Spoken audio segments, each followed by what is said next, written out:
قرآن کہہ رہا ہے کچھ پیغمبر ایسے آئے جن پر بڑی مشکلات تھیں، انہوں نے مشکلات میں ہمیں پکارا، کسی بت کو نہیں پکارا، مزاروں پہ نہیں گئے، سیدھا سیدھا انہوں نے اللہ سے دعائیں مانگی اور اللہ نے ان کی پکار کو پورا کیا۔ تو یہاں سے شروع کرتا ہے قرآن، نوحًا اذ نادیٰ من قبل، نوح علیہ السلام 950 سال تبلیغ کرتے کرتے قوم نے ٹینشنیں دیں، نوح نے ہمیں پکارا کہ اللہ اس قوم سے نجات دے دے مجھے، فاستجبنا لہ، ہم نے ان کی پکار کو سنا، فنجیناہ وأہلہ من الکرب العظیم، ان کو اور ان کے گھر والوں کو بہت بڑے عذاب سے ہم نے بچا لیا، بہت بڑے عذاب سے مراد یہ کہ جو ٹینشن قوم نے دی ہوئی تھی۔ اور وداؤد وسلیمان، اور اے نبی داؤد اور سلیمان کا بھی تذکرہ کریں۔ ایک کھیت میں بکری نے گھس کے کچھ نقصان کیا تو کیس آیا داؤد اور سلیمان علیہ السلام کے پاس، حضرت داؤد نے جو فیصلہ کیا اس کے بجائے آپ کے بیٹے حضرت سلیمان کا فیصلہ زیادہ اچھا تھا، تو قرآن نے ان کی تعریف کی کہ بیٹے نے جو کام کیا وہ باپ کے فیصلے سے بھی اچھا، لیکن قرآن کہتے ہیں ہم نے دونوں کو علم دیا، اور ہم نے داؤد علیہ السلام کے لیے پہاڑوں کو مسخر کر دیا اور پرندوں کو بھی۔ پرندے اور پہاڑ، داؤد علیہ السلام جب تسبیح پڑھتے تو پرندے بھی اور پہاڑ بھی ان کے ساتھ لا الہ الا اللہ کا ذکر کرتے۔ یہ معجزہ تھا داؤد علیہ السلام کا۔ یہ معجزے کیوں ملے یہ میں پہلے درسوں میں بیان کر چکا ہوں۔ داؤد علیہ السلام کی بہادری تھی نا، جالوت کو قتل کیا تھا انہوں نے، بھول گئے کیا آپ لوگ؟ اچھا آگے قرآن کہہ رہا ہے وَعَلَّمْنَاهُ صَنْعَةَ لَبُوسٍ لَكُمْ، اور ہم نے ان کو زرہیں بنانا سکھایا داؤد علیہ السلام کو جنگوں کے لیے، تلواریں اثر نہ کریں، لوہے کے لباس، لوہے کی ٹوپیاں بناتے تھے داؤد علیہ السلام، لوہا ہاتھ میں پگھلا دیا تاکہ سخت لڑائیوں میں یہ لوہا کام آئے۔ دیکھو اللہ نے کیسے اسباب کے ساتھ جوڑا ہے نا جہاد کو۔ اللہ یہ بھی کر سکتا تھا اے داؤد ہماری مدد آپ کے ساتھ ہے، آپ کو کیا جنگی ٹوپی کی اور جنگی ڈریس کی ضرورت ہے، آپ جائیں ایسے ہی جائیں، اللہ کی مدد خود بخود آسمان سے اترے گی۔ بھائی جو آپ کر سکتے ہیں آپ کو کرنا پڑے گا۔ جب میدان میں تیر چلتے ہیں، تلواریں چلتی ہیں تو گوشت پہ لگیں گی تو گوشت کٹے گا، تو اس کے لیے ڈیفنس ہے۔ ہمارے نبی بھی جنگی ٹوپیاں پہن کے میدان جہاد میں جاتے تھے۔ آج گارڈ رکھنے کو توکل کے خلاف لوگ سمجھتے ہیں اور اسلحہ رکھنے کو توکل کے خلاف سمجھتے ہیں، تو یہ پاگل ہونے کی بہت بڑی دلیل ہے۔ ہمارے نبی صلی اللہ علیہ وسلم جب فتح مکہ میں داخل ہوئے نا جنگ میں، تو آپ صلی اللہ علیہ وسلم نے عام معافی کا اعلان کیا، لیکن کچھ لوگوں کے بارے میں کہا جہاں پاؤ قتل کر دو۔ تو ابن خطل تھا غالباً، ایک بڑا بدبخت صحابی نے کہا یا رسول اللہ وہ غلاف کعبہ سے پکڑا ہوا ہے اس نے اور پناہ مانگ رہا ہے، تو آپ اپنی جنگی ٹوپی اتار رہے تھے، اس وقت جنگ ختم ہو گئی تھی نا، اور آپ نے فرمایا کہ وہیں قتل کر دو اس کو۔ تو یہ بھی ہمارے نبی کی سیرت کا ایک پہلو ہے کہ ہر بدماش کو آپ نے معاف نہیں کیا، عام معافی دی، کچھ ایسے بڑے بدبخت تھے ان کو آپ نے معاف نہیں کیا، سمجھتے ہو؟ تو تبھی کہتے ہیں نا، نہ اتنے میٹھے بنو کہ لوگ کھا کے ختم کر دیں، نہ اتنے کڑوے بنو کہ لوگ تھوکنا شروع کر دیں۔ اخلاق کی بھی ایک باؤنڈری ہے اور انتقام کی بھی ایک باؤنڈری ہے۔ اصل تو معاف کرنا ہی ہے، افضل تو یہی ہے، لیکن اس کی بھی ایک لمٹ ہے۔ خیر ہمارے نبی جنگی ٹوپی پہنا کرتے تھے میدان جہاد میں تاکہ سر پہ تلوار اثر نہ کرے۔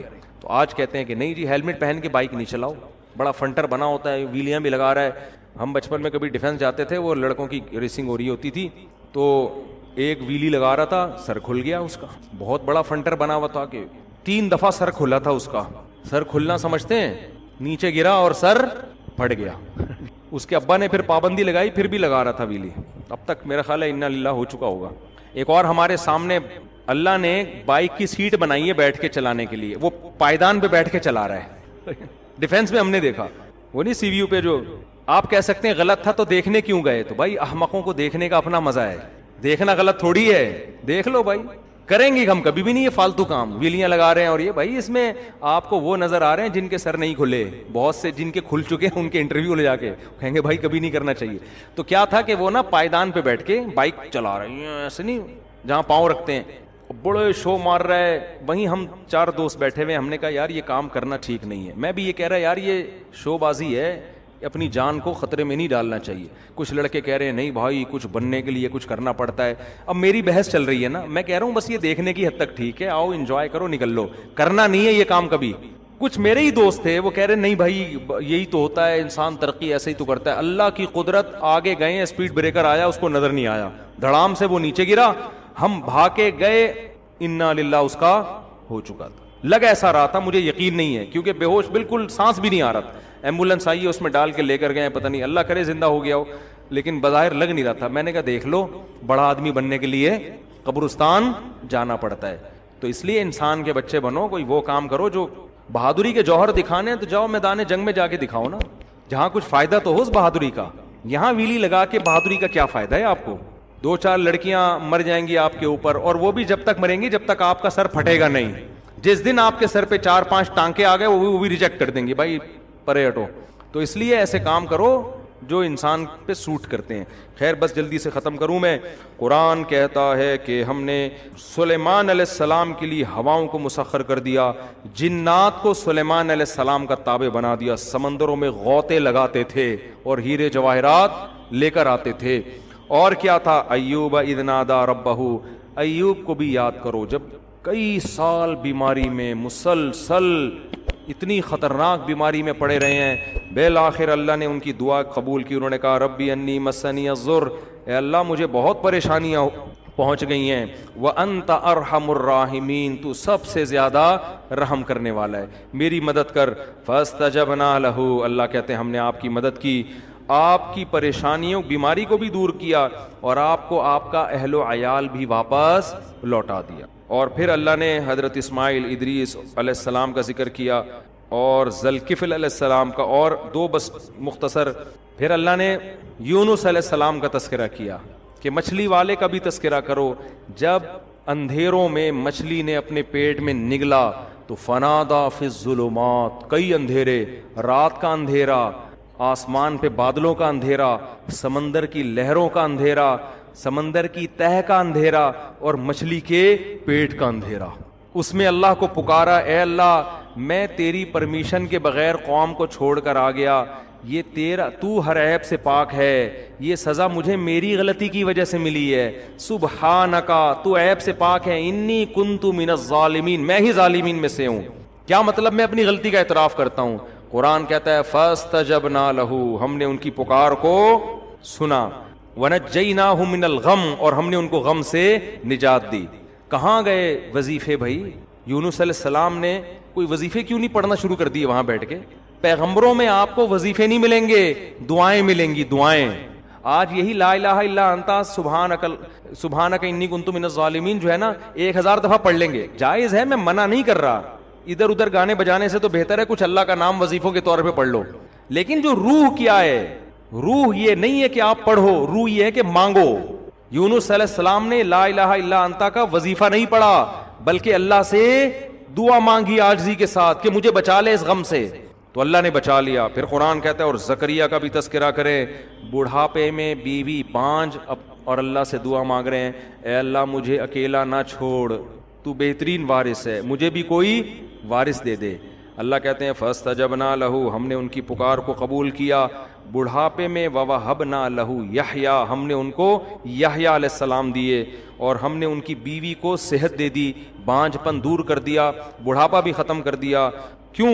یہ ایسے عجیب و غریب کام ان کے لیے کیوں ہو رہے تھے بھائی؟ نارمل لوگوں کے لیے عام طور پر ایسا ہوتا نہیں ہے, بڑھاپے میں اولاد مل رہی ہو. قرآن کہتا ہے انہم کانوا یسارعون فی الخیرات, زکریا علیہ السلام اور ان کی بیوی نیکیوں میں ایک دوسرے سے آگے بڑھتے تھے, صدقات و خیرات میں, نماز میں, عبادت میں, تلاوت میں, یہ ایک دوسرے سے آگے. وَيَدْعُونَنَا رَغَبًا وَرَهَبًا, اور یہ ہمیں اللہ کی امید اور خوف سے دعائیں مانگا کرتے تھے ہم سے. تو اس سے کیا پتہ چلتا ہے؟ وَكَانُوا لَنَا خَاشِعِينَ, اور ہم سے ڈرتے تھے. اس سے پتہ چلتا ہے جس گھر میں اللہ کی عبادت ہو, صدقات و خیرات کا معمول ہو, اور جس گھر میں دعائیں مانگنے کا معمول ہو, تو پھر ان کے ساتھ اللہ تعالیٰ ایسے معاملات کرتے ہیں جو دوسروں کے ساتھ نہیں کرتے. بڑھاپے میں اولادیں مل رہی ہیں ان کو, اور آج گھروں میں یہ سارا ماحول کیا ہو گیا ہے؟ ختم. ہر وقت موبائل گیم چل رہے ہوتے ہیں, ڈرامے چل رہے ہوتے ہیں, گانے چل رہے ہوتے ہیں, فلمیں چل رہی ہوتی ہیں. تو پھر اللہ کی مدد کہاں سے آئے گی بھائی؟ جو اللہ کی خاطر گناہوں سے بچتے ہیں, گھر میں عبادت کا ماحول ہوتا ہے, تو اللہ ان کے ساتھ ایسے کام کرتے ہیں, ایسا پروٹوکول دیتے ہیں تو دوسروں کے ساتھ نہیں. بس ایک آیت پڑھ کے بیان ختم کرتا ہوں. ابراہیم علیہ السلام کو جب بڑھاپے میں اولاد کی خوشخبری ملی ہے نا, قرآن کہتا ہے کہ فرشتے جب ابراہیم علیہ السلام کے پاس آئے انسانی شکل میں, بچڑا سامنے رکھا, فرشتوں نے کھایا نہیں. ابراہیم علیہ السلام گھبرا گئے کہ یہ دشمن تو نہیں ہے. انہوں نے کہا نا نا نا, ہم تو اللہ کے فرشتے ہیں, ہم کھانے کی ہمیں رغبت نہیں, یہ تو ہمارے لیے پتھر ہے. ابراہیم علیہ السلام کی جو زوجہ تھی نا بوڑھی, وہ حضرت سارہ, وہ دروازے پہ کھڑی ہوئی تھیں. بوڑھی عورتیں جو ہے نا وہ دروازے پہ کان لگا کے سن رہی ہوتی ہیں, اگر ان کو خطرہ ہوتا ہے کہ پتہ نہیں کوئی, کیونکہ انہوں نے دیکھا نا اجنبی بندے ہیں. ویسے اصولی طور پر کوئی بندہ آپ کے شوہر کے ساتھ بات کر رہا ہو نا تو عورت کو چاہیے کان لگا کے نہ سنے. خواتین سن رہی ہوتی ہیں, دیکھو کوئی دوسری شادی کی بات تو نہیں چل رہی کہیں, موبائل میں بھی جھانک رہی ہوتی ہیں کہ یہ ستار واقعی ستار ہے, کائنات تو نہیں ہے کہیں یہ. تو تجسس کرنا اچھا کام نہیں ہے. لیکن حضرت ابراہیم کی زوجہ دروازے پہ کیوں کھڑی ہوئی ہیں؟ خوف تھا نا کہ پتہ نہیں کوئی دشمن تو نہیں آئے ہیں, کون ہیں یہ لوگ, کبھی دیکھا بھی نہیں ان کو اس علاقے میں, اور بڑے خوبصورت جوان.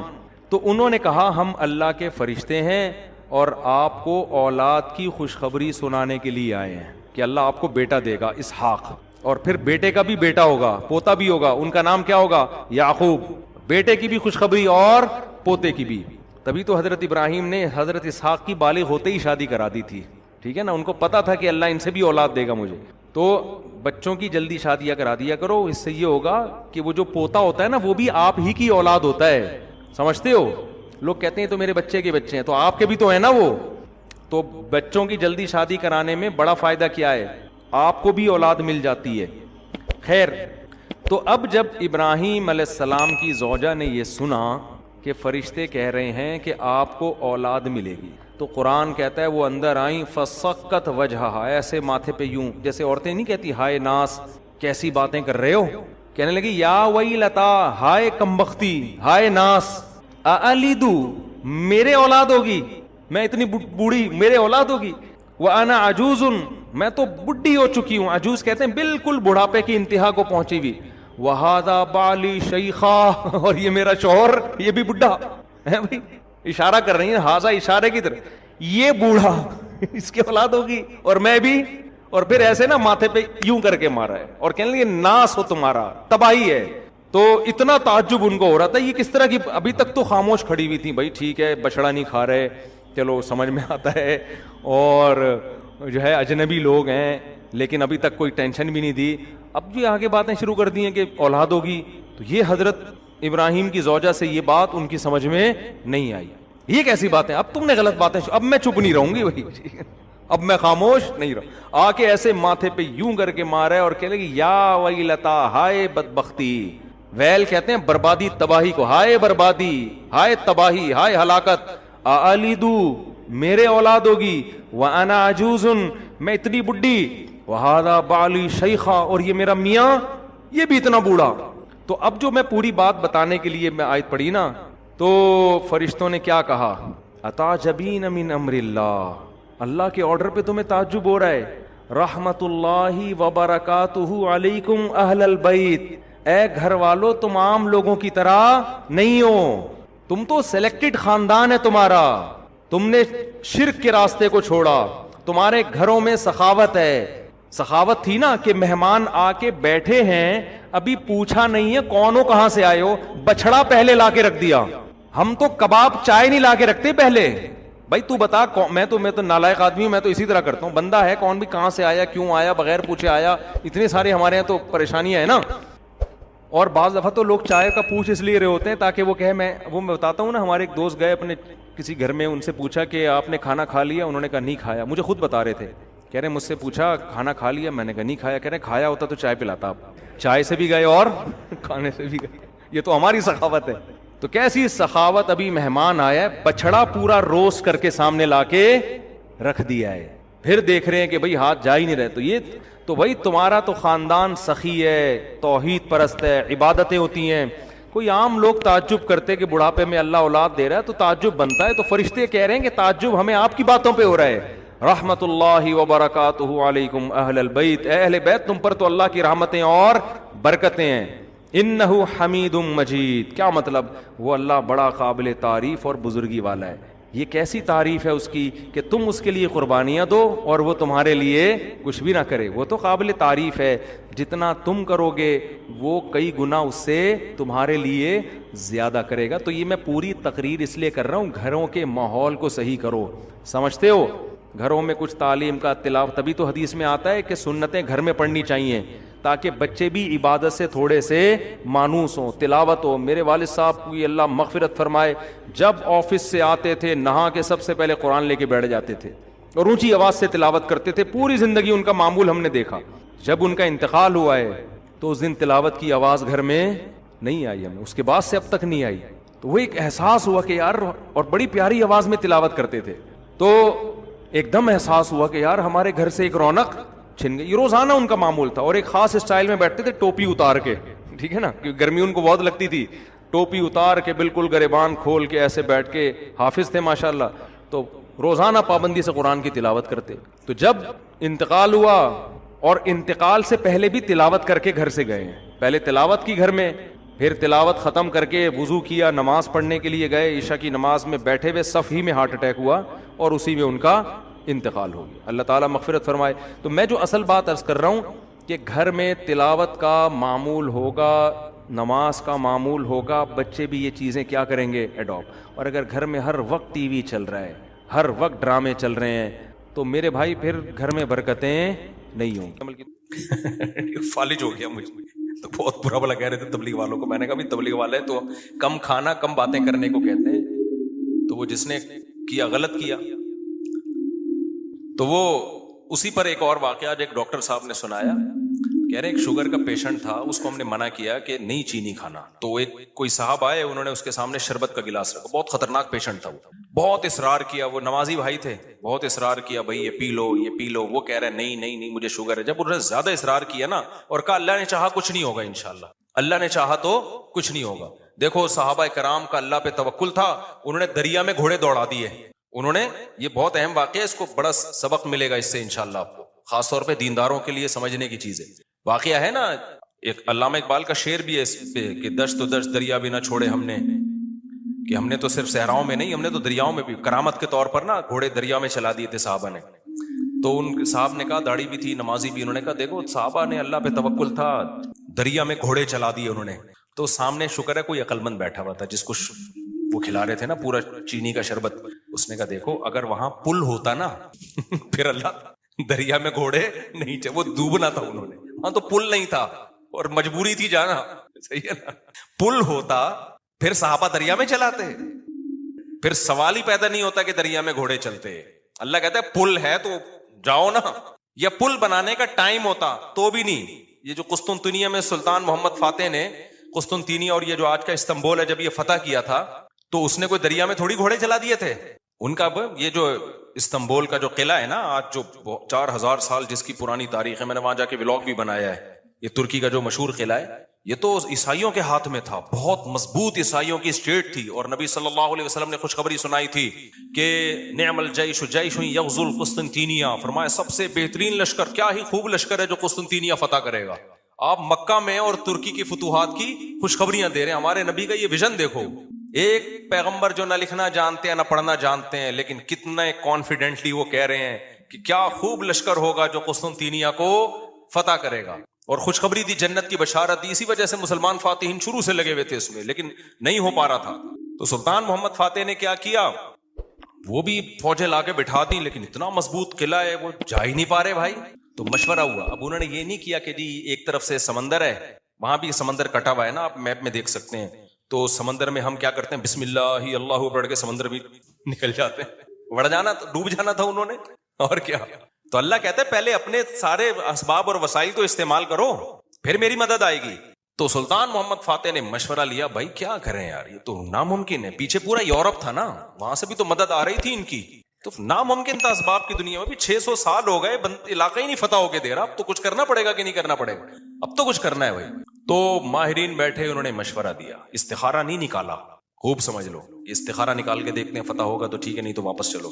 دیکھو وہ اسباب بھی اختیار کرتے تھے اور اللہ سے دعائیں بھی۔ سلطان محمد فاتح کے لشکر میں ہمیشہ کوئی نہ کوئی اللہ والے بزرگ اس وقت کے ہوتے تھے، ان کو صرف دعاؤں کے لیے لے کے جاتا تھا۔ وہ دیکھتا تھا نا ایک بزرگ ہیں، وہ لڑ نہیں سکتے، بوڑھے ہیں، کوئی بات نہیں حضرت آپ ہماری صف میں ہوں گے، ذکر کریں گے اور اللہ سے دعائیں، کیونکہ اللہ تقوی اور ذکر پر مدد کرتا ہے۔ تو ایسے سیکولر نہیں تھے کہ ہم اپنی توپوں پہ اعتماد کر لیں خالی، نہ نہ نہ، ہمیں اللہ والے بزرگ بھی چاہیے۔ تو ایک نہ ایک بزرگ اس کی صف میں ہوا کرتے تھے، جن کا کام ہے اللہ سے دعائیں مانگنا. خود بھی مانگتا تھا لیکن بھائی وہ اپنے آپ کو سمجھتا تھا ہم اس لیول کے نیک نہیں ہیں, تو ایسے ایک بزرگ ہوں گے, ان کی برکت ہوگی, اللہ ہمیں فتح دے گا. اور دوسرا اسباب بھی دبا کے استعمال کیے انہوں نے. سلطان محمد فاتح نے جب دیکھا نا یہ اتنا بڑا قلعہ اور اتنی چوڑی دیوار, میں نے وہ ولاگ پہ آپ دیکھ لیں, اس کو اتنی چوڑی دیوار ہے بھائی, اس پہ تو پوری بیل گاڑیاں چلتی تھی دیوار کے اوپر, امپاسبل, ناممکن اس کو فتح کرنا. تو سلطان محمد فاتح نے بزرگ بھی رکھے اپنے پاس, اللہ اللہ بھی ہو, ذکر بھی ہو, اور پھر اپنے انجینئرز کو آرڈر دیا, دنیا کی سب سے بڑی توپ بنائی اس وقت اس قلعے کو فتح کرنے کے لیے, جس کو دیکھ کے آدمی, وہ توپ میں دیکھ کر آیا ہوں اس کا ڈیزائن, یا شاید وہی توپ رکھی ہوئی مجھے یاد نہیں ہے. اتنی بڑی توپ بنائی ہے نا, اس سے جو لوہے کا گولا نکلے گا تو دیوار میں کچھ ہلائے گا تھوڑا سا, وہ دیوار کو جو ایسے جب 1000-2000 گولے نکلیں گے تو شاید دیوار میں کچھ دراڑ آ جائے. اتنی اسٹرگل کی اس نے, اور اتنے لوگ, ہم نے تو ترکی میں نا انہوں نے وہ بنایا ہوا ہے ایک آڈیٹوریم میں نا, وہاں پر ایک جیسے نہیں سیارہ گاہ ہمارے یہاں آپ کو ملتی ہے ادھر, پلانیٹوریم دیکھا ہوگا آپ نے, تو ایسے ہی انہوں نے وہ پوری تاریخ دکھاتے ہیں ویڈیو کی شکل میں, بڑا مزہ آتا ہے وہ دیکھنے میں, بڑا جوش پیدا ہوتا ہے یار, کیا خون خرابہ, اور ادھر سے گولے, پورا وہ منظر انہوں نے تاریخ کی کتابوں سے نکال کے اس کو فلمایا ہے. لیکن ایسے نہیں کہ پروجیکٹر پہ, بلکہ آپ جائیں گے نا تو آپ کو ایسا لگے گا آپ وہاں 3D میں آپ سمجھ لیں, آپ کو لگے گا آپ وہاں پہنچ چکے ہیں. وہ ایسا چیخیں نکلتی ہیں یار وہ منظر دیکھ کے, ایسے تھوڑی پیڑے کھائے ہیں مسلمانوں نے یار, پوری دنیا پہ حکومتیں کی ہیں, آج بیٹھے وزیر اعظم بن نہیں رہا, صحیح ہے نا. بہت محنتیں کی ہیں, مسلمانوں کا ماضی بڑا خدا کی قسم شاندار تھا. میں بار بار کہتا ہوں نا, ایک گورے کی ویڈیو بھی میرے موبائل میں پڑی ہوئی ہے, وہ لندن میں یا امریکہ میں بھول گیا, یونیورسٹی میں وہ گورا لیکچر دے رہا ہے, ابھی میرے موبائل میں ویڈیو پڑی ہوئی ہے, وہ گورا لیکچر دے رہا ہے. گورا کہہ رہا ہے تو وہ کالا, لیکن گورا اس سینس میں کہہ رہا ہوں کہ امریکن ہے, اس سینس میں کہہ رہا ہوں, یا تو میرا خیال ہے امریکن ہے, یو کے کا نہیں ہے, وہ ان کا جو لب و لہجہ ہے نا وہ امریکن لب و لہجہ. وہ یونیورسٹی میں لوگوں کو بتا رہا ہے کہ ونس اپون اے ٹائم, ایک ٹائم تھا کہ آپ کو مسلم سائنٹسٹ کے علاوہ دنیا میں کوئی سائنسدان نظر ہی نہیں آتا تھا, ہر فیلڈ میں کون سا سائنٹسٹ تھا, مسلمان. اور وہ کہہ رہا ہے کہ فلکیات کے علم میں مسلمانوں نے اتنی ترقی کی تھی. پھر بغداد کی یونیورسٹی کا نام لے رہا ہے وہ, بغداد میں جو ہماری خلافت تھی, تو وہ کہہ رہے ہیں کہ آج بھی جتنے ستاروں کے نام ہیں نا انگلش میں, سارے عربی سے آئے ہیں. سارے کہاں سے آئے ہیں, یہ عربی سے آئے ہیں. مسلمان یہ کام بہت پہلے کر چکے تھے, بڑا شاندار ماضی تھا ہمارا, لیکن ایسا ختم ہوا, ایسا لگتا ہے ہم ہمیشہ سے ہی اسی طرح ہیں, ہمیشہ سے ہی ہم سے وزیر اعظم بن ہی نہیں پایا کبھی. ایسا نہیں ہے, ماضی ہمارا اور زیادہ پرانا ماضی نہیں ہے, 150-200 سال سے زیادہ پیچھے کی بات نہیں ہے. یہ چند غلطیاں ہوئی ہیں جس کی سزا ہم بھگت رہے ہیں, اس میں مذہبی لوگوں سے بھی ہوئی ہیں, حکمرانوں سے بھی ہوئی ہیں, دونوں طبقوں سے ہوئی ہیں, کسی ایک طبقے کو آپ ذمہ دار نہیں ٹھہرا سکتے. تو اس میں ایک بہت بڑی غلطی یہ ہوئی ہے کہ مذہب کو سائنس سے کیا کر دیا, الگ کر دیا. یہ بہت بڑی مسٹیک ہوئی ہے. جبکہ ہمیں داؤد علیہ السلام, سلیمان علیہ السلام کے واقعات میں کیا ملتا ہے, اللہ نے سلیمان علیہ السلام کو جب دنیا کا حکمران بنایا ہے تو اللہ نے اسباب اور وسائل بھی دیے تھے ان کو. وہ اسباب کیا تھے, لوہا ان کے ہاتھ میں پگھلا دیا اللہ تعالیٰ نے. داؤد علیہ السلام کو حکم دیا زرہیں بناؤ, زرہیں. اللہ کہہ دیتا کہ اے داؤد تو زمین پر حکومت کرے گا, لڑائی کرے گا, زرہیں بنانے کی ضرورت نہیں ہے. آیت الکرسی پڑھ کے ہر مجاہد پہ پھونک لگائی, دم کیا, دشمن کی تلوار چلے گی نہیں. یہی چل رہا ہے نا آج کل, داماد انسان کا بچہ نہیں بن رہا, آیت الکرسی پڑھ کے پھونکو اور اس کو جو ہے وہ تعویذ کرا دو تو ٹھیک ہو جائے گا. پوری 10-10 سال دامادوں کے ٹھیک کرنے میں بیٹیوں کی زندگیاں تباہ کر دی. قرآن کیا کہتا ہے, ان خفتم اللہ یقیما حدود اللہ, حدود اللہ پہ قائم نہیں رہ سکتے بھائی, خلا لینے کی کوشش کرو اس پاگل سے. 2-3 موقع دے دیے ٹھیک ہونے کے, ہو گیا ٹھیک ہے, نہیں تو اگر برائی اس قابل ہے کہ برداشت کے قابل ہے تو برداشت کرو, بلا وجہ گھر نہیں توڑنا چاہیے. بالکل برداشت کے قابل نہیں ہے, جان چھڑاؤ بھائی اس آدمی سے. نہ میں نہ جانتا ہوں نا ایسے لوگوں کو, 30-30 سال ہو گئے کہ نہیں جی اللہ کے ہاتھ میں دل ہیں, اللہ جب چاہے گا میرے داماد کا دل چینج کر دے گا. اس امید پہ 30 سال گزار دیے اور بیٹی پاگل ہو گئی. میں نے کہا 30 سال کے بعد آپ آ رہے ہو کہ خلا لینا ہے. کہہ رہے ہیں بھائی وہ اللہ کے ہاتھ میں دل ہے. تو میں نے کہا اللہ کے ہاتھ میں ہے, لیکن اللہ نے کہا کہ میں گھماؤں گا. ہم کب کہہ رہے ہیں کہ اللہ کے ہاتھ میں نہیں ہے؟ اگر ہمیں پتا ہوتا کہ اگلے سال اللہ آپ کے داماد کو ٹھیک کر دیتا, میں کہتا چلو 1 سال اور انتظار کر لو. اللہ کے ہاتھ میں ہے, لیکن گھمائے گا کہ نہیں گھمائے گا یہ اللہ نے نہیں بتایا. بلکہ اللہ نے جو بتایا ہے, انک لا تہدی من احببت, آپ اس کو ہدایت نہیں دے سکتے جس سے آپ محبت کرتے ہو. یہ تو حضرت ابو طالب کے بارے میں نازل ہوئی ہے کہ نبی کے چچا ایمان نہیں لائے تو نبی غمزدہ تھے. اللہ نے فرمایا کہ آپ جس سے محبت ہے ہدایت نہیں ملے گی, اس کو ملے گی جس کو اللہ چاہے گا. اور چاہے گا کس کو؟ جو خود چاہے گا. یہ بھی قرآن کہتا ہے جو خود چاہے گا اسی کو ملے گی, جو خود نہیں چاہے گا تو بھائی چاہے نبی کا چچا بھی ہو نہیں ملے گی. تو میں نے کہا بھائی نبی کے چچا کو نہیں ملی ہدایت, آپ کے داماد آپ کے نبی سے بھی آگے ہو, تو ہم تو گراؤنڈ ریئلٹی کو دیکھ کر فیصلہ کریں گے. 1 سال بہت ہوتا ہے کسی کو تجربے میں. اب انسان کا بچہ نہیں بن رہا, نہ نان نفقہ دے رہا ہے, وہ بے تحاشا مارتا پیٹتا ہے, ٹارچر ذہنی کر کر کے اس کو بیچاری کی زندگی بیڑا غرق ہو گیا اس. میں نے کہا خود ہی مر جائے گا, تھوڑے دنوں میں خلا کے تکلف کی ضرورت کیا ہے, طلاق لینے کی کیا ضرورت ہے اس سے. اسلام جو ہے نا وہ دقیانوسی نہیں سکھاتا میرے بھائی. مسلمانوں نے ایسے ہی نہیں دنیا پہ حکومتیں کر لی ہیں. داؤد علیہ السلام کو اللہ نے, داؤد علیہ السلام, قرآن کہتے ہیں نا پوری دنیا پہ داؤد علیہ السلام نے, پوری دنیا نہ بھی ہو, دنیا کے ایک بہت بڑے حصے پر جو حکومت کی ہے, تو قرآن کیا بتاتا ہے کیسے کی حکومت, کیسے کی حکومت, پھونکے لگا لگا کے کی. قرآن ان کی عبادت کا بھی تذکرہ کرتا ہے, دن میں روزہ رکھتے تھے, راتوں کو تہجد پڑھتے تھے, اس کا بھی تذکرہ کرتا ہے. یہ بھی ضروری ہے, ورنہ ایک سیکولر فوج میں مجاہدین میں اور ایک مذہبی لوگوں میں کوئی فرق نہیں رہے گا. اللہ کہتے ہیں جب تم اللہ کی راہ میں لڑو گے کثرت سے اللہ کا ذکر کرو, کیونکہ تم لڑ رہے ہو اللہ کی مدد پہ, تو اللہ کو یاد بھی تو رکھو نا, لیکن ساتھ ساتھ اسباب اور وسائل بھی خاندانی طریقے سے استعمال کرنے ہیں. تو اللہ نے داؤد علیہ السلام کو کیا کہا, زرہیں بنائے لوہے کی, اور کیسے کہا, یہ بھی نہیں کہا کہ بنا دیں بس باقی میں خود ہی جوڑ دوں گا. قدر فی السرد, ان کی لڑیاں جوڑنے میں بھی اندازوں سے جوڑیں کہ کیسے. اس اندازے کا مطلب کیا ہے, کیونکہ جب زرہیں بنائی جاتی ہیں نا لوہے کے لباس جو جنگ میں استعمال ہوتے ہیں, تو ظاہر ہے جس فوجی کے لیے, جس مجاہد کے لیے بنوائی جا رہی ہیں, اس کو لیٹنا بھی ہوگا, اس کو بیٹھنا بھی ہوگا, اس کو گھوڑے پہ چھلانگ لگا کے بیٹھنا بھی ہے, تو وہ موویبل ہوں, وہ مڑ سکیں آسانی سے, تو اس کے لیے بہت ٹیکنیکل طریقے سے اس کو ایڈجسٹ کرنا ہے. تو قدر کا مطلب اس کی ایڈجسٹمنٹ بڑی خاندانی ہونی چاہیے. نہیں آئی میرا خیال ہے بات سمجھ میں. یہ بھی نہیں کہا کہ اللہ میاں نے کہ زرہیں بنانے رسی سے جوڑ لینا, یہ ایک تار نہیں ہوتی جو الیکٹریشین کے پاس ہوتی ہے, یہ والی تار سے یوں کرنا. ہمارے یہاں جگاڑو کام ہو رہے ہوتے ہیں کہ نہیں ہو رہے, جاپان میں جگاڑو کام نہیں ہوتے. ہمارے ہر کام کیا ہے, کمپیوٹر کو بھی ٹھنڈا کر رہے ہیں پنکھے پہ نہ آگے.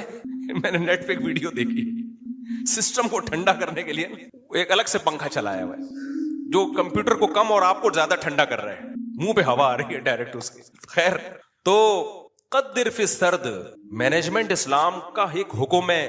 صفوں کو سیدھا کرنے کا حکم ہے یا نہیں؟ اللہ میاں کہتے ہیں نماز پڑھنے آؤ, تھوڑے بہت آگے پیچھے ہو گئے کوئی مسئلہ نہیں ہے یار, قبول کرنے والا کون ہے, اللہ ہے, کچھ کر لے گا. نہ اتنی بھائی جب کھڑے ہو سیدھے تو پھر سیدھے ہونے چاہیے. ذرا سا بھی پیٹ آگے نکلا ہوا نہ ہو, سینہ آگے نکلا ہوا نہ ہو. نبی صلی اللہ علیہ وسلم اقامت کے بعد کیسے صفوں کو سیدھا کرتے تھے. مینجمنٹ آج دیندار لوگوں میں ختم, سارے باتیں الٹی ہو رہی ہیں, ان لاجیکل باتیں کروا لو. کورونا میں تو دماغ پی گئے تھے لوگ ہمارا. کووڈ پہ ہم نے کہا نا, ڈاکٹر کہہ رہے فاصلہ رکھو تو رکھ لو فاصلہ. ہر آدمی بھائی توکل کے چکر میں کورونا والا آدمی منہ پہ جا کے چھینک رہا ہے لوگوں کے. یہ کون سا اسلام ہے بھائی. خیر, تو وہ اس کی بات بڑی پیاری تھی نا. میں داؤد علیہ السلام کا بتا رہا تھا نا کیسے زرہیں بنائی انہوں نے, اور کتنی پاورفل حکومت, پھر فوج تیار کی ہے. پھر سلیمان علیہ السلام کو آپ دیکھ لو, ان کا تخت تھا, ہیرے جواہرات تھے, اور کیسا تاج تھا ان کا, یہ بھی بھرم کے لیے. تو اس میں ہمیں یہ بھی ملتا ہے کہ اگر بھرم ڈالنے کے لیے آپ کو اچھی ڈریسنگ کرنی پڑے اور خاندانی لائف اسٹائل ہو تاکہ سامنے والے پہ بھرم اچھے پڑے, تو یہ بھی شریعت کا حکم ہے. جیسے حضرت معاویہ رضی اللہ تعالیٰ عنہ کا بڑا شاہانہ لباس تھا, تو کسی نے حضرت عمر کو شکایت لگائی کہ یہ گورنر بنے اور اتنا بہترین خوبصورت لباس پہن کے چلتے ہیں پھرتے ہیں, یہ تو دنیا سے محبت کی علامت ہے. حضرت عمر تو پھٹے پرانے کپڑے پہنتے تھے, پیون زدہ کپڑے پہنتے تھے. تو حضرت عمر نے خط لکھا, بھائی یہ کیا شکایت ہے. حضرت معاویہ نے فرمایا, یا رسول اللہ, میں جن لوگوں پہ حکومت کر رہا ہوں, یا امیر المومنین, میں جن لوگوں پہ حکومت کر رہا ہوں نا, ان کی نظر میں, میں مفہوم بیان کر رہا ہوں, ان کی نظر میں لباس کی بڑی ویلیو ہے.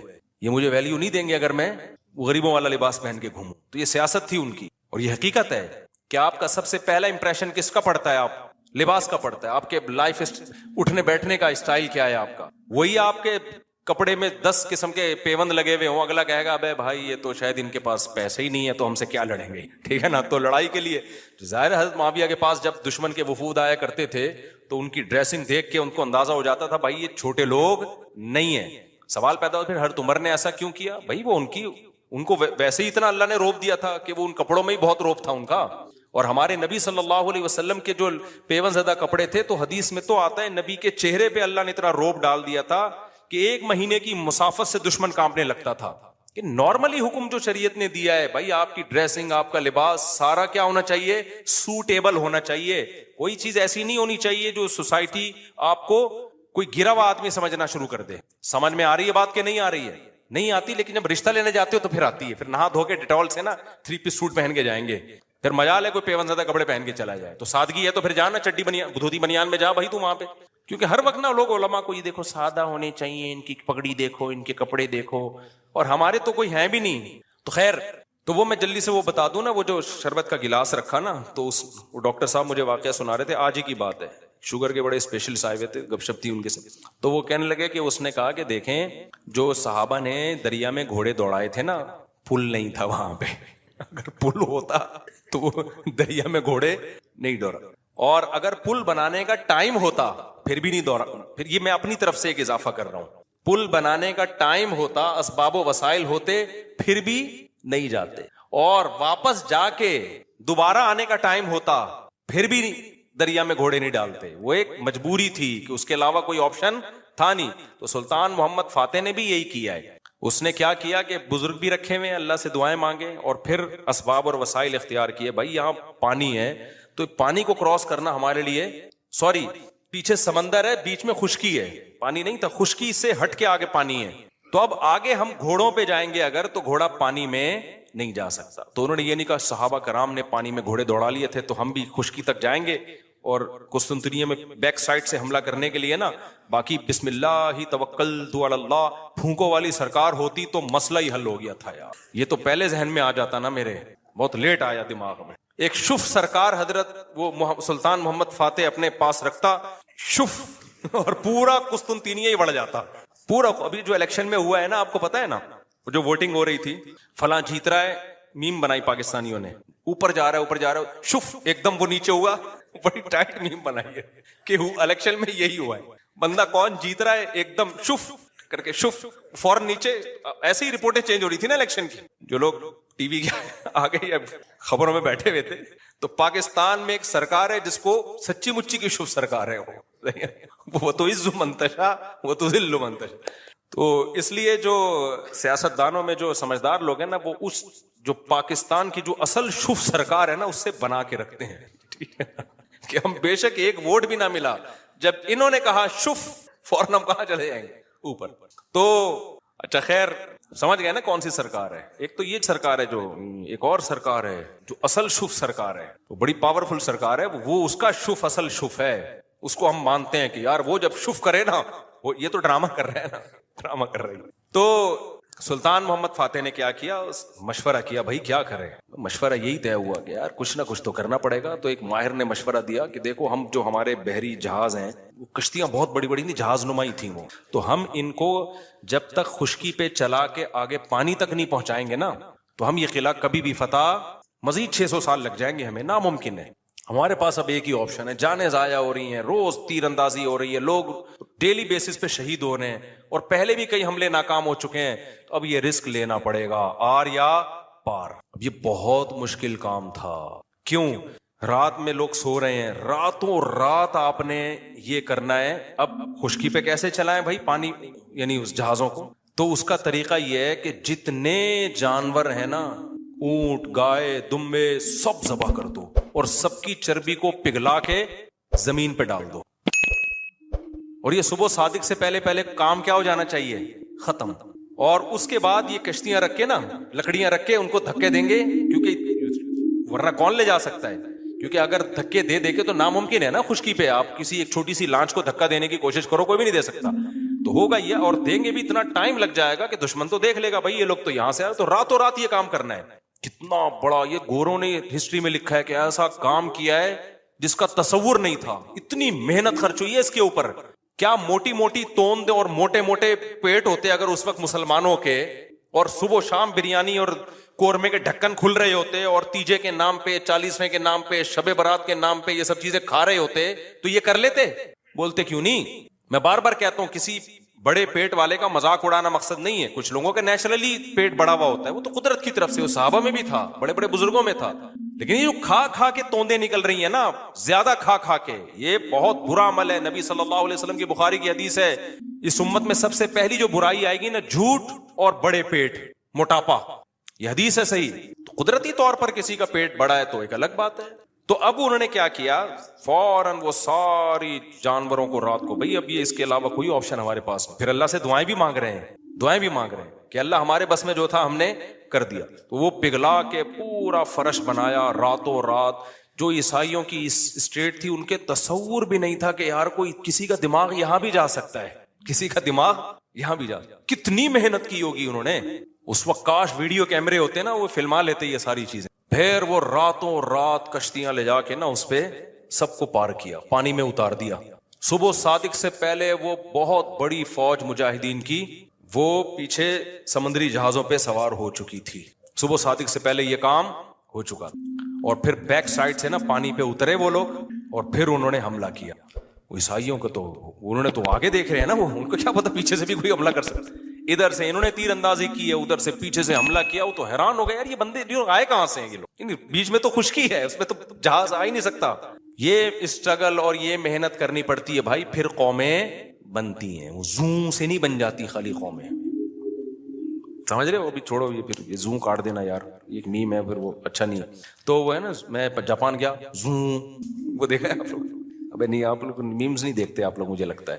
خیر, ہمارے سابق وزیر اعظم کا بیان آیا تھا کہ میں جاپان گیا زوں آواز آئی, پھر میں جاپان گیا زوں آواز آئی. تو ایسے بنتی ہیں قومیں زوں. اس میں لوگوں نے بڑی میمز یہ کٹ کر دینا, وہ ورنہ پھونکو جو ہماری سرکار جو اصل پھونک والی ہے وہ مسئلہ.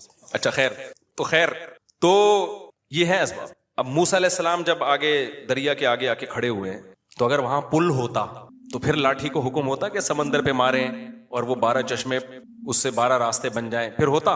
اللہ میں کہتے ہیں پل سے جاؤ بھائی. یا واپسی کا آپشن بھی اگر ہوتا نا کہ بھائی فرعون پیچھے سے آ رہا ہے, آگے راستہ نہیں ہے, تو یہ والا راستہ یہاں سے, تو بھی یہ نہ ہوتا, یہ والے راستے سے جائیں. جب تک اسباب اختیار کرنا ممکن ہوتا ہے اللہ کی آسمانوں سے مدد نازل نہیں ہوتی. اللہ کہتے ہیں پہلے پورے اسباب تم نے اختیار کرنے ہیں, اس کے بعد پھر میں جہاں تم ختم ہوگا وہاں سے میں شروع ہوں گا. ہم لوگ کچھ کرنے سے پہلے ہی ڈائریکٹ کہاں استخاروں پہ چلے جاتے ہیں, ڈائریکٹ. تو اس میں ایک بات خوب یہ بھی اچھی طرح سمجھ لو کہ آج کل نا ایک تو لوگوں میں توکل ویسے ہی نہیں ہے, اللہ پہ اعتماد نہیں ہے, اور پیسوں کے پیچھے بھاگتے رہتے ہیں. لیکن کچھ لوگوں میں غیر ضروری توکل بھی آ جاتا ہے. علماء نے لکھا ہے اگر آپ کو اللہ نے مالی وسائل دیے, میں نے بہت لوگ دیکھے ہیں جاب گئی اور روڈ پہ آ گئے, ایک دم برباد ہو گئے. وہ کاروبار کروڑوں کا بزنس چل رہا تھا, کوئی نقصان ہوا. ابھی کچھ دن پہلے ایک بندہ ملا کروڑوں روپے میں کھیل رہا تھا, پولٹری فارم کا اس کا بزنس تھا پشاور میں. تو کہہ رہا ہے یار کوئی بیماری آئی, ساری مرغیاں مر گئیں اور میں دیوالیہ نکل گیا, میرا ڈپریشن میں چلا گیا. میں نے کہا میرے بھائی ایسا کام کیا کیوں آپ نے, کیا آپ کو پتا نہیں ہے مرغیاں بھی بیماریاں آتی ہیں؟ کہہ رہے آتی ہیں لیکن میں تو ویکسین ہوں. میں نے کہا کیا آپ نے تحقیق نہیں کی کہ ویکسینیشن کے بعد بھی بعض دفعہ ساری مرغیاں مر جاتی ہیں؟ تو کچھ تو آپ کو رکھنا چاہیے تھا نا. اس لیے علماء نے بیان کیا ہے بھائی کوئی بھی بزنس کر رہے ہو, کوئی بھی جاب کر رہے ہو, کم سے کم 1 سال کا جو ہے نا نان نفقہ سنبھال کے رکھو کہ اگر میں جاب لیس ہو گیا تو 1 سال میں اتنا کما لوں, 1 سال کا میں اتنے اپنے پاس ریزرو رکھوں کہ کم سے کم 1 سال میں اپنی بیوی بچوں کو کھلا سکوں, اور اس دوران میں کوئی دوسرا کاروبار کر سکوں, کوئی دوسری جاب تلاش کر سکوں. ہاں اس سے بہت زیادہ 10-10 سال کی 20-20 سال کی پلاننگ پھر یہ توکل کے خلاف ہے. لیکن 1 سال 2 سال 1.5 سال کچھ تو کرے نا آدمی. نہیں جی جس اللہ نے آج کھلایا کل بھی کھلائے گا. تو اگر اللہ نے اس طرح سے وعدہ کیا ہوتا تو پھر لوگ روڈوں پہ کیوں بیٹھے ہوئے ہوتے, جھونپڑوں میں کیوں سو رہے ہوتے؟ فوراً ایک آیت پڑھ لیتے ہیں وما من دابۃ الا علی اللہ رزقها, ہر اللہ نے روزی دینے کا وعدہ کیا. اللہ نے وعدہ کیا ہے لیکن آپ پورے اسباب اور وسائل اختیار کرو گے. ہاں ہوس نہ کرو جیسے جمع کر کے لوگ پاگل ہوئے ہیں, یہ غلط ہے. لیکن ایسا توکل جائز نہیں ہے کہ آپ جو ہے وہ جو اللہ نے اسباب اور وسائل رکھے ہیں اس سے بھی آپ اگنور کرنا شروع کر دو. حالات کا کچھ پتہ نہیں ہوتا. مولانا تھانوی رحمہ اللہ تعالیٰ تو بہت توکل والے تھے لیکن اس میں بہت حساس تھے. وہ جب زبان سے جو منہ سے نوالا چھنتا ہے نا ایمان بھی جاتا ہے آج کل لوگوں کا. ایک روایت ہے, اگرچہ روایت ضعیف ہے لیکن وہ کاد الفقر ان یکون کفرا او کما قال صلی اللہ علیہ وسلم, فرمایا فقر و فاقہ بعض دفعہ کفر تک پہنچا دیتا ہے. عورتیں اپنی عزتیں بیچنے پہ آ جاتی ہیں فقر و فاقہ کی وجہ سے. تو ایسا توکل نہیں کیا جائے. تو اتنا کم از کم اپنے پاس ہو کہ بھائی کل آپ اگر خدا نخواستہ بے روزگار ہو جاتے ہیں, اور یہ کہ آپ نے مرغیوں کا پولٹری فارم کھولا ہوا ہے اور فرض کر کے بیٹھے ہوئے ہیں کہ چونکہ میں نے اللہ سے تہجد میں دعا مانگی ہے اب ان پہ کوئی بیماری نہیں آئی. بھائی دعا بھی مانگو بیماریوں سے. میرا تو پورا دیکھو نا ابھی 35 مرغیاں مر گئی میری. ایک بیماری آئی تھی ایک دم جنازے اڑو, چھوٹی سی میری غلطی تھی لیکن وہ 2.5 سال سے مری نہیں تھی, اب مری ہیں تو ٹک ٹک ٹک کچھ بچ گئی ہیں الحمدللہ, ساری نہیں مری ہیں کیونکہ وہ ہمارے گھر ہی کے چوزے تھے جو بڑے ہو گئے. تو ایک غلطی ہوئی تھی مجھ سے, اب انشاءاللہ آئندہ وہ غلطی نہیں کروں گا، لیکن تجربہ تو بڑھ گیا نا، نقصان تو ہو گیا نا۔ تو اللہ پہ اعتماد اور توکل، اس کا ایک مطلب ہے جو شریعت نے بتایا ہے۔ تو وہ شوگر کے پیشنٹ نے بڑی اچھی بات کی، اس نے کہا حضرت جو گھوڑے دوڑائے تھے نا صحابہ کرام نے، وہ پل نہیں تھا وہاں پہ، اس وجہ سے مجبوراً دوڑا لیے تھے، تو اللہ میاں نے مجھے کھانے کی اتنی چیزیں دی ہیں کہ میں بھوک سے مر نہیں رہا ہوں، اگر مر رہا ہوتا تو جان بچانا فرض تھی، پھر میں یہ شربت کا گلاس اللہ پہ توکل کر کے پی لیتا، کہ فی الحال تو جان بچاؤ، پھر دیکھیں گے شوگر کہاں جا رہی ہے کہاں نہیں جا رہی، یا اور چیزیں جو ہے وہ میرے لیے دنیا میں ختم ہو گئی ہیں، یا شوگر سے میں نے مرنے کا ارادہ ہی کر لیا ہے، خودکشی کا ارادہ ہی کر لیا ہے، تو پی لوں گا۔ تو کبھی بھی اس طرح کے یہ بے موقع توکل ہوتا ہے۔ ایک اور ہمارے دوست تھے، ان کو بھی شوگر، وہ بھی اسی طرح کہہ رہے یار بندہ کھاتا ہوا بس جو ٹینشن لیتا ہے نا وہ مر جاتا ہے۔ یہ سب فضول قسم کی باتیں ہوتی ہے۔ اللہ نے مسلمان جو ترقی نہیں کر رہا نا، اس میں ان باتوں کا بہت بڑا دخل ہے۔ جب یہ اپر لیول پہ ہوتی ہیں تو پھر اپر میں اسباق ملتے ہیں۔ اسباق یہ ملتے ہیں کہ اللہ تعالیٰ، اس کو کہتے ہیں تکوینی کام، ایک ہوتے ہیں شریعت تشریعی کام۔ تشریعی کیا ہے؟ نماز، روزہ، حج، زکوٰۃ، یہ اللہ کے آرڈر۔ ایک ہوتا ہے تکوینی، دنیا میں نظام کائنات چل رہا ہے نا، تو بہت سارے کام اللہ فرشتوں سے لے رہے ہیں، یہ تکوینی کام کہلاتے ہیں۔ کوئی بیمار ہو رہا ہے، کوئی ٹھیک ہو رہا ہے، کسی کے رزق میں اضافہ ہو رہا ہے، کوئی کسی کی ٹانگ ٹوٹ رہی ہے، کسی کی لاٹری کھل رہی ہے، تو اس میں ہمیں یہ بتایا کہ بہت سے خفیہ طریقے سے ایسے تکوینی کام ہو رہے ہوتے ہیں جو ہمیں بظاہر غلط لگتے ہیں، لیکن اس میں ہماری مصلحت ہوتی ہے اگر ہم تقوی اختیار کریں۔ اب وہ جو کنجوس قوم تھی جنہوں نے مہمانوں کو پوچھا بھی نہیں، دیوار سیدھی ہو گئی، وہ صبح کہہ رہے ہوں گے واہ بھائی واہ، زبردست، کوئی فرشتہ دیوار ہماری صحیح کر کے چلا گیا محلے کی۔ ان کمبختوں کو نہیں پتا کہ اس میں تمہارا نقصان ہوا ہے۔ اور وکانا ابوہما صالحا، ماں باپ نیک تھے، یتیم بچے، اللہ نے ان ماں باپ کی نیکی کی وجہ سے ان کے بچوں کا کیسے خیال کروایا ہے۔ لوگوں نے موسیٰ علیہ السلام سے پوچھا زمین میں سب سے بڑا عالم کون ہے؟ انہوں نے کہا میں۔ اب بات تو بالکل صحیح تھی، ٹھیک ہے بات بالکل، کیونکہ پیغمبر سے بڑا عالم کوئی نہیں ہوتا، لیکن اللہ کو آپ کا یہ انداز پسند نہیں آیا۔ یہ بخاری کی حدیث ہے۔ اللہ نے کہا کہ اے موسیٰ کچھ علم ہم نے دوسروں کو بھی دیے ہیں۔ تو حضرت خضر علیہ السلام کے پاس موسیٰ علیہ السلام گئے، تو خضر علیہ السلام سے ملاقات ہوئی۔ خضر علیہ السلام نے کہا کہ موسیٰ علیہ السلام نے کہا مجھے اللہ نے آپ کے پاس بھیجا ہے۔ انہوں نے کہا ٹھیک ہے بھیجا ہے، تو اب میرے ساتھ سفر آپ نے جو کرنا ہے اس میں پورے سفر میں آپ نے خاموشی اختیار کرنی ہے، اعتراض نہیں کرنا، کیونکہ اللہ نے بھیجا ہے اور میں بھی اللہ کی طرف سے مامور ہوں، تو میں کوئی کام غیر شرعی نہیں کروں گا۔ حضرت موسیٰ نے کہا ایگریمنٹ کر لیا، بھائی ٹھیک ہے بھائی ہمارا وعدہ ہے۔ تو خضر علیہ السلام چلے موسیٰ علیہ السلام کے ساتھ، موسیٰ علیہ السلام کے ساتھ ان کے خادم بھی تھے۔ تو جب گئے ہیں تو کشتی میں جب بیٹھے ہیں تو کشتی کنارے پہ لگنے والی تھی، اور خضر علیہ السلام نے کشتی کا پھٹا پھاڑ دیا، اس کو عیب دار بنا دیا۔ موسیٰ علیہ السلام نے فوراً بولا اخرقتها لتغرق اہلها، کشتی کو داغدار کر دیا، اس سے تو لوگ مر سکتے تھے۔ خضر علیہ السلام نے فرمایا الم اقل لک انک لن تستطیع الم اقل انک لن تستطیع معی صبرا، اے موسیٰ تو میرے ساتھ صبر نہیں کر سکتا، میں نے کہا تھا۔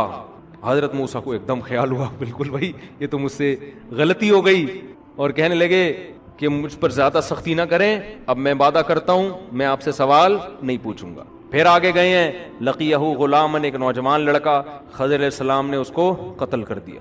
اقتلت نفسا زکیۃ بغیر نفس، ایک پاکیزہ معصوم لڑکے کو آپ نے قتل کر دیا۔ لقد جئت شیئا نکرا، یہ تو بہت بڑی غلطی کی ہے، چھوٹی موٹی ہوتی میں چپ رہتا۔ پھٹا پھاڑ دیا تھا، چلو یار وہ کشتی، بندہ مار دیا، بندہ ہی مار دیا آپ نے۔ علماء کہتے ہیں جو حضرت موسیٰ علیہ السلام بار بار بول رہے تھے نا، بظاہر تو یہ عیب ہے بظاہر، لیکن حقیقت میں یہ خوبی ہے۔ پیغمبر کی شان ہی یہی ہوتی ہے کہ وہ کوئی بھی چیز ان کو غلط نظر آئے وہ خاموش نہیں ہوتے۔ مبلغ تو کہاں خاموش ہوتا ہے، تو یہ حضرت موسیٰ کا کمال تھا کہ بھئی غلط بات پہ کیسے خاموش رہوں۔ پھر انہوں نے کہا الم اقل لک، میں نے کہا نہیں تھا آپ میرے ساتھ صبر نہیں کر سکتے۔ یہ تو اللہ نے موسیٰ علیہ السلام کو پہلے کہہ دیا تھا کہ میرا نیک بندہ ہے، اگر اللہ نے بتایا نہ ہوتا تو حضرت موسیٰ ان کو ڈیلیٹ کر چکے ہوتے، کہ جب بندہ مارا نا وہ کہتے تو نے یہ بندہ کیسے مارا، میں نے تو ایک مکہ مارا تھا، غلطی سے بندہ مارا تھا، اب میں جان کر بتاتا ہوں۔ تو موسیٰ علیہ السلام نے کیا کیا، ان کو اعتراض کیا کہ ایک معصوم لڑکے کو آپ نے قتل کر دیا۔ انہوں نے کہا میں نے کہا تھا کہ آپ میرے ساتھ صبر نہیں کر سکتے۔ حضرت موسیٰ نے فرمایا ان سألتک عن شیء بعدہا فلا تصاحبنی، بس میری سزا یہ ہے کہ اگر اب میں آپ کے کسی کام پہ اعتراض کروں تو آپ کا راستہ الگ، میرا راستہ الگ، اپنی سزا خود ہی تجویز کر دی۔ آگے گئے ہیں مسافر تھے, ایک بستی میں ٹھہرے, ان لوگوں سے کہا بھئی ہم مسافر لوگ ہیں, تھوڑا سا مسافروں کے لیے اکرام کا انتظام ہو جائے. بستی والے ایک نمبر کے کنجوس, لچڑ, ایک, حالانکہ مسافروں کی تو ہر آدمی خدمت کرتا ہے نا, مدد کرتا ہے, فخر کرتا ہے, بستی والوں نے کچھ بھی نہیں دیا. ایک دیوار گرنے والی تھی, حضرت خضر علیہ السلام نے اس دیوار کو سیدھا کر دیا. موسیٰ علیہ السلام نے فرمایا ہم پہلے ہی مسافر ہیں, بھوک لگ رہی ہے, کھانے کے پیسے ہیں نہیں, یہ ایک موقع آیا تھا پیسے کمانے کا, اجرت کمانے کا, آپ دیوار سیدھی کر دیتے, ہم نے منع نہیں کیا, لیکن ان سے کہتے بھائی اتنا کمیشن لوں گا پھر میں دیوار سیدھی کر دوں گا. حضرت خضر نے فرمایا ھذا فراق بینی و بینک, اب میرا اور آپ کا راستہ کیا ہے, جدا. نبی صلی اللہ علیہ وسلم, یہ تو قرآن میں واقعہ, جب نبی نے حدیث میں یہ واقعہ سنایا, آپ نے فرمایا اللہ موسیٰ پہ رحم کرے, تھوڑا صبر کر لیتے اور کچھ چیزیں ہمارے سامنے آ جاتی. تو جلالی پیغمبر تھے نا, اور دیکھو ایسے جلالی پیغمبر, قوم کیسی نالائق ملی ہے, قوم بالکل ہی الٹی, کتنا ستایا ہوگا. تبھی حدیث میں ایک موقع پر کسی نئے ایک شخص اسلام قبول کیا, ان کے دل میں ظاہر ہے جو نئے نئے مسلمان ہو رہے تھے فتح مکہ کے بعد, فوری طور پر اسلام دل میں راسخ نہیں ہوا تھا, تو کسی نے اعتراض کیا مال غنیمت پہ کہ اس دفعہ مال غنیمت میں انصاف نہیں ہوا. آپ صلی اللہ علیہ وسلم کا چہرہ غضب سے سرخ ہو گیا اور فرمایا کہ پیغمبر اگر غنیمت میں انصاف نہیں کریں گے تو کون کریں گے, یہ تو کتنا بڑا اعتراض ہے. پھر آپ نے فرمایا اللہ موسیٰ پہ رحم کرے, انہیں اس سے زیادہ ستایا گیا اور انہوں نے صبر کیا. یعنی نبی کو ہمارے موسیٰ علیہ السلام کے صبر کی قدر ہوئی کہ ایک اعتراض میرے اوپر, میرے جو مجھ پر ایمان لا چکے ہیں انہوں نے کیا, تو مجھے کتنی تکلیف ہوئی نا. ایک اعتراض کافر کی طرف سے ہوتا ہے اور ایک مومن کی, تو اپنوں پر تو اعتراض کوئی کرے تو اس سے تو بڑی تکلیف. تو آپ صلی اللہ علیہ وسلم کا چہرہ انور سرخ ہوا غضب سے, فرمایا کہ اگر پیغمبر غنیمت میں خیانت, غنیمت میں عدل نہیں کریں گے تو کون کرے گا. پھر آپ نے فرمایا اللہ موسیٰ پہ رحم کرے جن کو اس سے زیادہ ستایا گیا اور انہوں نے صبر کیا. تو حدیث کا مطلب یہ نہیں کہ معاذ اللہ موسیٰ علیہ السلام بے صبرے تھے, یہ تو ایک جزوی واقعہ تھا, اس لیے آپ نے فرما دیا کہ اللہ موسیٰ پہ رحم کرے, اگر صبر کرتے تو اور بھی بہت سارے واقعات سامنے آ جاتے. پھر ان خضر علیہ السلام نے بتایا کہ میں نے یہ کیوں کیا ہے, یہ سب اللہ کے حکم پہ کیا ہے. پہلا کام, وہ کشتی جس کو میں نے توڑ کے برابر توڑ دیا, وجہ اس کی یہ تھی وہ کسی آگے ظالم بادشاہ تھا, عیب دار کشتی کو چھوڑ دیتا تھا اور جو کشتی صحیح سالم ہوتی تھی اس کو رکھ لیتا تھا. تو اللہ نے چاہا کہ یہ کشتی اس ظلم سے بچ جائے. یہ ایک پھٹا تو بعد میں لگانا آسان ہے نا, لیکن پوری کشتی چھڑوانا بڑا مشکل کام ہے.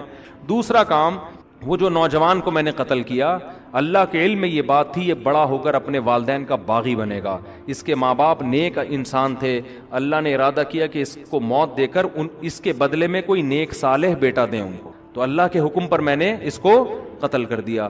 اور تیسرا, جو دیوار تھی اس کے نیچے یتیم بچوں کا خزانہ تھا, اور وکانا ابوہما صالحا, ان کے والدین نیک صالح تھے.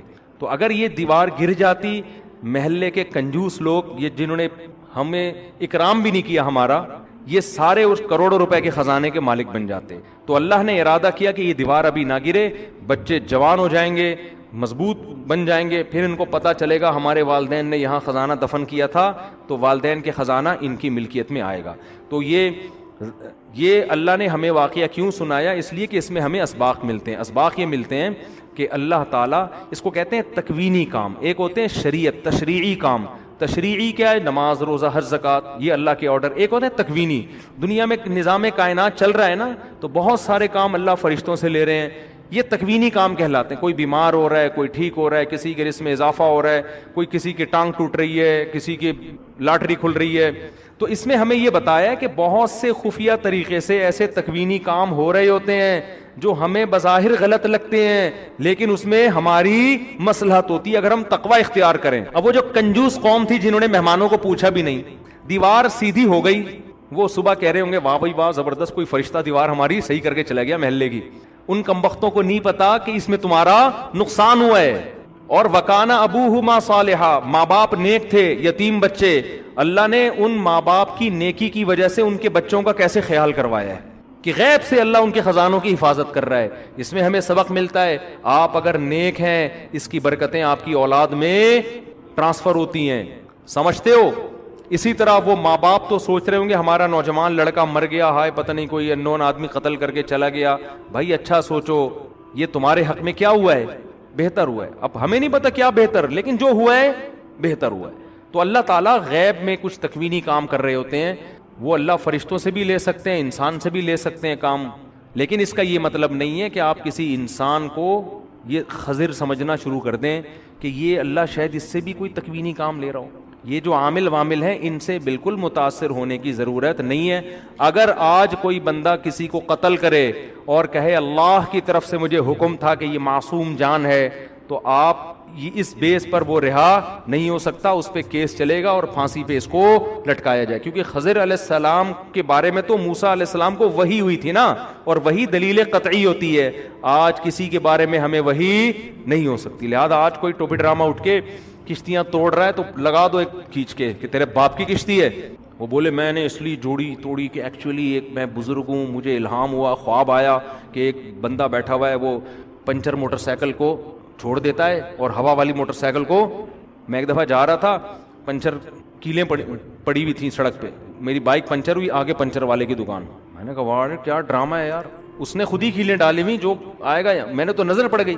اب وہ پنچر والا کہہ سکتا تھا تکوینی کام ہے یہ, میں نے کیلیں اس لیے ڈالی ہیں کہ تمہاری بائک پنچر ہو. مجھے رات خواب میں 3 دفعہ حضرت بزرگ آئے تھے, انہوں نے کہا تھا مفتی صاحب صبح جامعہ جاتے ہیں, یہاں سے بائک پنچر ہو جاتی ہے تو پنچر ہوگی تو آگے دہشت گرد بیٹھا ہوا ہے, وہ انتظار میں تھا, ہدف بنا کے رکھا ہوا تھا, تو پنچر ہوگی تو اس کی وجہ سے وہ اتنی دیر انتظار نہیں کرے گا, وہ گھر چلا جائے گا. کچھ بھی کہانی بنا سکتا ہے. تو اب یہ ٹوپی ڈرامے خضر علیہ السلام کے برحق ہونے پر تو قرآن کی دلیل ہے, موسیٰ علیہ السلام کو وحی ہوئی تھی. آج کوئی یہ نہیں کر سکتا, کیونکہ خضر علیہ السلام کے نام پہ آج بہت سے لوگ چورن بیچ رہے ہیں بیٹھ کے, یعنی ان کے نام کا مطلب ان کی دلیل دے کے کہ یار وہ بھی تو تکوینی کام کر رہے تھے نا, تو ہم بھی یہ کر رہے ہیں. ہم یعنی ہمارے جتنے الٹے کام ہیں ان میں کوئی راز ہے, راز یہ کیا ہے, بہت پہنچے ہوئے بزرگ ہیں بھائی, یہ کچھ بھی الٹا پلٹا کر رہے ہیں, کچھ ہے. روحانی ٹوپی ڈراموں کی آپ باتیں سنیں نا, ایک لفظ بھی سمجھ میں نہیں آئے گا بول کیا رہا ہے, موکل, ایسی باتیں کریں گے یہ. بس یہ وقت پورا ہو گیا ہے. موکل کرتے ہیں نا ہمزاد اور پتہ نہیں کیا, آپ کی کھوپڑی میں آئے گا ہی نہیں, نہ آپ نے یہ فزکس میں پڑھی نہ کیمسٹری میں, آپ بولیں گے پتہ نہیں کیا ہے, اس کے مرید کہیں گے یہی تو پہنچے ہوئے ہونے کی علامت ہے, ایسی باتیں جو آپ کے باپ کو بھی پتہ نہیں ہے. تو اس لیے سیدھا ہم اس کے مکلف ہیں, جو غلط کرے گا اس کو سزا ملے گی, جو صحیح کرے گا اس کو جزا ملے گی. بہت دور اندیش نتائج کے ہم مکلف نہیں ہیں. تو 100 دفعہ بھی خواب آ جائے, اب خواب کی بیس پہ آپ کسی کو نقصان نہیں پہنچا سکتے. سمجھتے ہو, دیوار سیدھی کر سکتے ہو, دیوار گرا نہیں سکتے. بندے کو علاج کر کے ٹھیک کر سکتے ہو.